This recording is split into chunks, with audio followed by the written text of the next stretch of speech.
Trusting God in difficult times is one of the greatest challenges we face in our spiritual journey. It's easy to praise when things are good, when doors are opening, prayers are being answered, and life feels steady. But what about those seasons when nothing makes sense? When the job falls through, the diagnosis hits hard, the relationship ends, or you feel completely alone. It's in these moments and when the weight feels unbearable that our faith is truly tested and refined. I remember walking through a season where I prayed every day for a breakthrough that didn't come. I was convinced I was doing all the right things. I fasted, worshiped, journaled, even quoted scripture out loud, hoping it would silence my doubt. But all I got in return was silence, or at least that's how it felt. I questioned everything. Had I missed God's voice? Was I being punished? Was He even listening? Maybe you've been there too. Maybe you're there right now. But here's the truth I learned, and the truth I want to remind you of today. God's silence is not His absence. His delay is not His denial. The Bible is filled with people who felt abandoned in their darkest hours, but were being prepared for something greater. Joseph was thrown into a pit and sold into slavery before he became a ruler.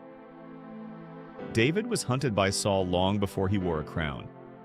Even Jesus, in his most vulnerable moment, cried out, my God, why have you forsaken me?"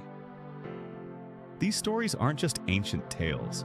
They're reminders that the path to glory often leads through the valley. Trusting God doesn't mean you'll always feel secure. It means you choose to believe He is still good, even when life is not. It means holding on when you want to let go, and speaking faith even when fear screams louder. One of the scriptures that carried me through my own valley is found in Proverbs 3:5-6. "Trust in the Lord with all your heart, and lean not on your own understanding. In all your ways submit to Him, and He will make your paths straight." This verse is beautiful, but also deeply challenging. It doesn't say to trust when you understand, or when things are going well. It says to trust with all your heart, especially when nothing makes sense. There's something powerful about choosing to trust God before you see the outcome. That kind of trust says, "God, I don't know what you're doing, but I believe you're doing something." It's the faith that moves mountains, not because of the size of our belief, but because of the size of our God. His character is constant. He is faithful, sovereign, loving, and kind, even when our circumstances don't reflect that yet. Another verse that gave me strength is Isaiah 41:10. "So do not fear, for I am with you. Do not be dismayed, for I am your God. I will strengthen you and help you. I will uphold you with my righteous right hand." God isn't distant. He's in the midst of your pain, working behind the scenes in ways you can't yet see. Trust is believing He's holding you, even when you can't feel it. So how do we build that trust? First, we have to be honest with God.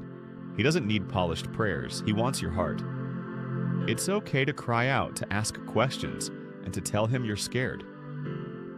David, a man after God's own heart, did this regularly in the Psalms. Vulnerability with God is not weakness. It's worship. It's surrendering control and admitting you need Him. Second, we need to immerse ourselves in His Word. The Bible isn't just a book, it's a lifeline. When you read stories of people who faced impossible odds yet came out victorious, you remember you serve the same God.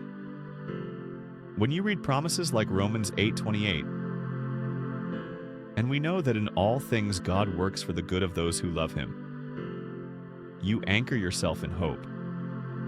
Third, surround yourself with people who will speak life over you. Don't isolate. The enemy works best when we're alone and discouraged. Find a community, whether online or in person, that will remind you of God's promises and pray with you when you're too weak to pray for yourself. Sometimes God uses others to carry us when we can't stand on our own. Lastly, keep a journal of God's faithfulness. Write down every answered prayer, every small miracle, every moment you felt His peace. On the days you're overwhelmed, go back and read those entries. You'll see that even when you didn't realize it, God was moving. Your history with God builds your future confidence in Him. Friend, I know the weight you're carrying feels heavy. But you are not alone. God is not done with your story. The same God who parted seas, calmed storms, and raised the dead is holding your heart.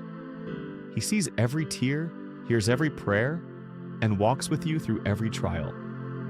You don't have to have it all figured out. You just have to hold on to your faith in this moment, right now, in the middle of the uncertainty, is precious to God. He honors it. He's using this season to strengthen your roots, deepen your trust, and refine your purpose. You may not understand now, but one day you'll look back and say, God was with me all along. So take a deep breath. Whisper a prayer. Open your hands and say, God, I trust you, even here. And that, dear friend, is the beginning of peace. Not because the storm has ended, but because you know the one who is greater than the storm. If this spoke to you, share it with someone who needs it. And before you leave, comment below. What's one thing you're trusting God for right now? I'll be praying with you. Stay rooted in grace. See you next time.